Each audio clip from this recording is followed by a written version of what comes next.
Friends, welcome to Sandhya குட்டி channel. இன்றைக்கி நம்ம சந்தியா குட்டி சேனல் மூலிமா ரொம்பவே டேஸ்டியான கிறிஸ்பியான பொட்டேட்டோ சிப்ஸ் எப்படி செய்யுதுன்னு சொல்லிட்டு பார்க்கலாங்க. ஒரு டிஃப்ரெண்ட்டான முறையில் பசங்களுக்கு ரொம்பவே பிடிக்கிற வகையில் நம்ம செய்து எடுத்துக்கலாம்.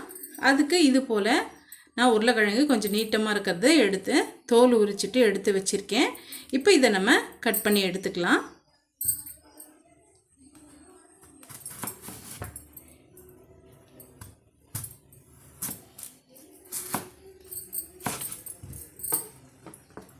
பாருங்கள், இந்த சைஸுக்கு நம்ம கட் பண்ணி எடுத்துக்கணும். இப்போ எடுத்துக்கிட்டேன்.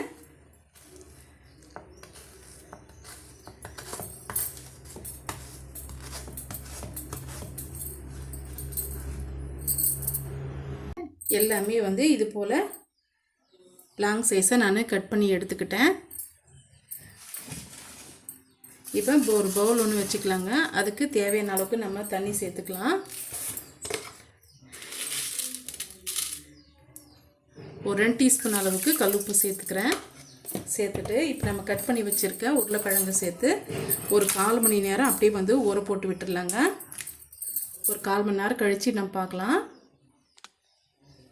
ஒரு 15 நிமிஷம் ஆயிடுச்சு. இப்போ இதை நம்ம ஒரு ஜல்லி கரண்டியை வச்சு நம்ம வடிகட்டி எடுத்துக்கலாங்க. கிறிஸ்பியாக வர்றதுக்காக நான் உப்பு தண்ணியில் ஊற போட்டு வச்சுருந்தேன். இப்போ இது ஒரு காட்டன் கிளாத்தை வச்சு நல்லா தொடச்சி எடுத்துகிட்டு வந்துடலாங்க.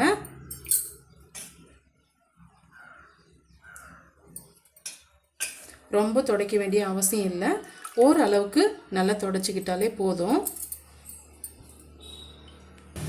சிம்பிளான ஸ்நாக்ஸ் தாங்க. டக்குன்னு டீ போடுற டைம்லேயே இந்த ஸ்நாக்ஸை செய்து முடிச்சிடலாம். 1 டீஸ்பூன் அளவுக்கு கோபுரம் மாதிரி அரிசி மாவு சேர்த்துக்கலாங்க. அதிகமாக வேண்டாம், 1 டீஸ்பூன் அளவுக்கு மட்டும் போதும். இப்போ இது கூடவே 1 டேபிள் ஸ்பூன் அளவுக்கு கடலை மாவு.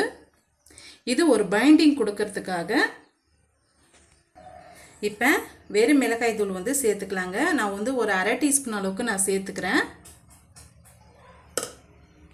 இந்த ஸ்நாக்ஸ்க்கு தேவையான அளவுக்கு நம்ம உப்பு சேர்த்துக்கலாங்க. இது போல் கைகளால் எடுத்து நீங்கள் சேர்த்து விடுங்க எப்போவுமே. அப்போ தான் எல்லா சைடும் ஸ்ப்ரெட் ஆகும்.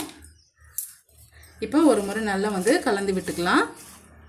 தண்ணி எதுவும் சேர்க்க வேண்டியது இல்லைங்க. இப்போ நம்ம ஏற்கனவே வடித்து வச்சுருக்கோம் இல்லைங்களா, அந்த உருளைக்கிழங்குலேருந்து இருக்கக்கூடிய இந்த தண்ணியை போதுமானதாக இருக்கும்.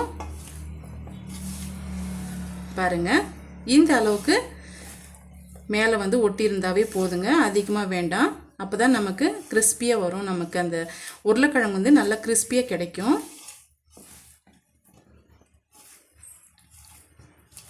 இது போல் தனித்தனி பீஸுகளை எடுத்து வச்சுக்கோங்க. நல்லா நம்ம மிக்ஸ் பண்ணி எடுத்துக்கிட்டோம். பாருங்கள், பொரிக்கிறதுக்காக ஆயில் சூடுபடுத்தி வச்சுக்கிட்டேன். இப்போ நம்ம மிக்ஸ் பண்ணி வச்சுருக்க உருளைக்கிழங்கு பீஸை சேர்த்து விட்டுடலாங்க. கொஞ்சம் தனித்தனியாக போட்டு விடுங்க.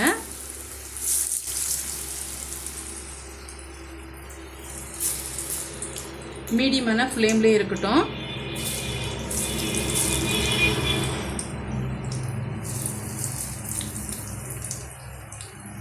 நல்லா கிறிஸ்பியாக வெந்து வந்துருச்சு. இப்போ நம்ம எடுத்துக்கலாம்.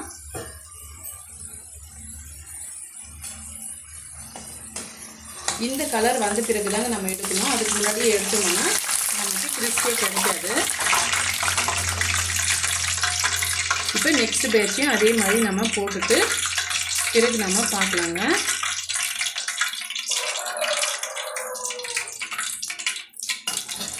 பாருங்கள், சூப்பராக நம்ம ஸ்நாக்ஸ் ரெடி ஆகிடுச்சு. பசங்களுக்கு இது போல் நீங்கள் செய்து கொடுத்தீங்களன்னா ரொம்பவே விரும்பி சாப்பிடுவாங்க. இப்போ நெக்ஸ்ட் பேட்சையும் அதே மாதிரி நம்ம போட்டு எடுத்துடலாம். வாழை இலையில் நம்ம சர்வ் பண்ணிக்கலாங்க.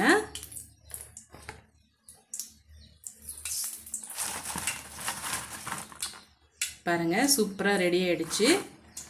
ரொம்பவே டேஸ்டியான கிறிஸ்பியான உருளைக்கிழங்கு வச்சு ஒரு சூப்பரான ஈவினிங் ஸ்நாக்ஸ் நம்ம செய்து முடிச்சுட்டுங்க.